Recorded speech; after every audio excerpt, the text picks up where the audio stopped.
Nah, jadi Rasul ngajarkan langsung kepada Sayyidina Abu Bakar, gimana katanya nggak ada diajarkan Nabi katanya. Nah, jadi makanya kita ya dengar ceramah juga kita pilih-pilih lah Pak. Ya, yang kira-kira membawa kita dekat kepada Allah gitu ya. Jadi Bapak Ibu yang saya hormati gitu ya. Ya, itu diantaranya yang perlu kita biasakan. Ya, kalau di dalam tarekat Qadiriyah Naqsabandiyah itu ada 4 amalan pokok. Nah, sebagai ikhwan TKN, ya, ini ada 4 amalan pokok. Pertama zikir jahar, yang kedua zikir khafi, yang ketiga khataman, yang keempat manakib. Ini amaliyah pokok ikhwan TKN, Tarekat Qadiriyah Naqsabandiyah. Nah, zikir jahar setiap selesai sholat minimal 165. Nah, zikir khafi tak terbatas. Ya dah. Nah, kita pakai tasbih. Nah, sering kan kita gunakan tasbih ini.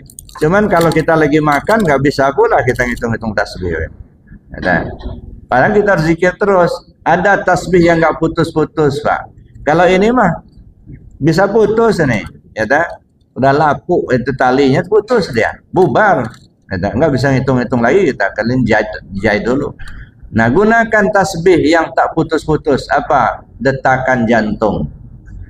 Nah, ikuti detakan jantung.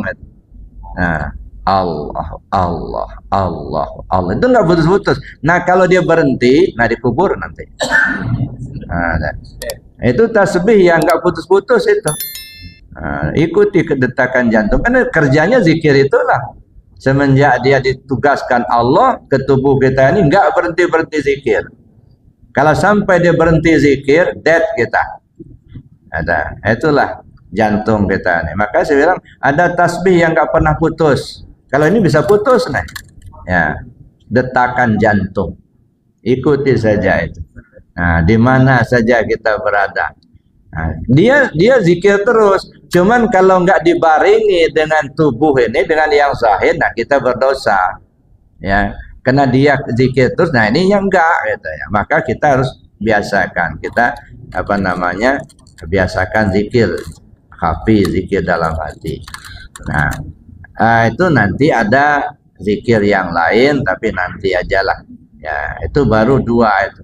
Zikir jahar dengan kalimat la ilaha illallah, kemudian zikir khafi.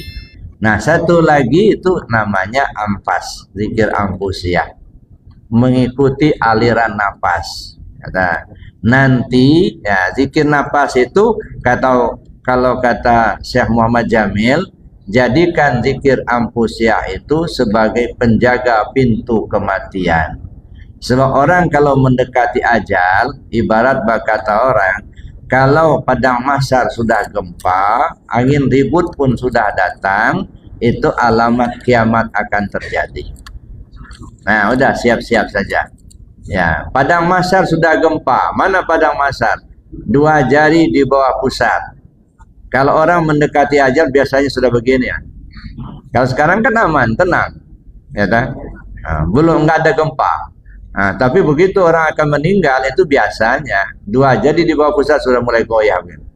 Nah, ini namanya padang mahsyar sudah gempa.